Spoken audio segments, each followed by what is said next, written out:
7 transfer stories that will always make you laugh. Number 1. Zinedine Zidane being rejected by Blackburn. Would you believe me if I tell you that Blackburn Rovers turned down an offer to sign Zinedine Zidane because they had Tim Sherwood? Yes, you heard it right. That was the reason given by the late Jack Walker, then owner of Blackburn Rovers, for rejecting an offer to sign one of the greatest footballers ever. He was linked with Newcastle as well, who turned him down because the club authorities believed he was not good enough to play in the Premier League. At the time, Zidane was playing for Bordeaux, following which he moved to Juventus for another season, and the rest, as they say, was history. Just imagine what might have happened if one of either Blackburn or Newcastle had actually signed him. Number 2. Diego Maradona could have joined Sheffield United. Could you even imagine that Sheffield United had the chance to sign Diego Maradona? Sheffield United's coach spotted a 17-year-old Maradona on a scouting trip to Argentina and was so impressed that he struck a £200,000 deal there and then. But Maradona's club, Argentinos Juniors, asked for more cash, and Sheffield United's board refused. They ended up signing Argentine Alejandro Sabella instead. Number 3. Zlatan Ibrahimovic refusing Arsenal. Zlatan does not do auditions. That is something Arsene Wenger should have known when he offered a 16-year-old Zlatan Ibrahimovic the chance to have a trial with Arsenal.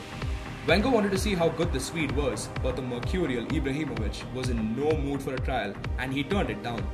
He later moved to Ajax.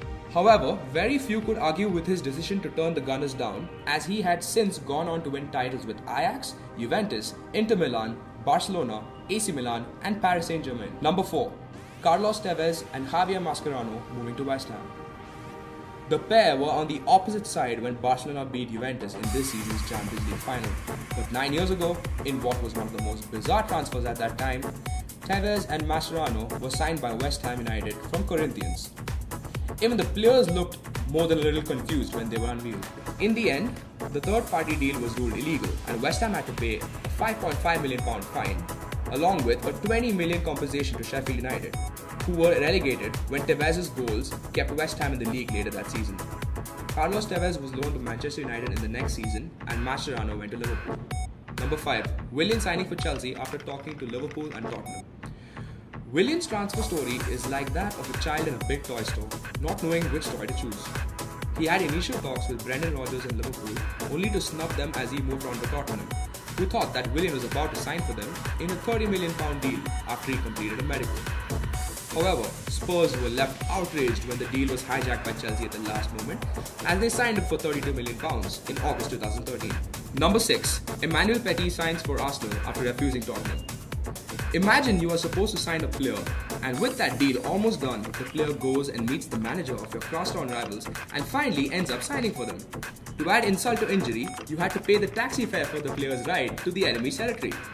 That is exactly what Emmanuel Petit did in 1997 when he came to London to sign for Tottenham Hotspur. But after having a conversation with then Spurs chairman Alan Sugar and manager Jerry Francis, he went to meet Arsene Wenger. That meeting prompted him to reject Spurs and sign for North London rivals Arsenal. Number 7. Robinho confusing Manchester City with Chelsea. The Brazilian signed for Manchester City on the transfer deadline day of 2008 from Real Madrid. Prior to the move, he was linked very heavily with the move to Chelsea, so much so that they had started printing Chelsea jerseys with Robinho's name on it. Even the player himself wanted to move to Chelsea, but the move did not materialize and Manchester City ended up signing him for £33 million. However, Robinho was so hungover with the Chelsea move that upon signing for Manchester City, he accidentally stated, "On the last day, Chelsea made a great proposal and I accepted." In response to this, a reporter replied, "You mean Manchester, right?" "Yeah, Manchester, sorry," answered Robinho. Thank you for watching guys, subscribe for further updates.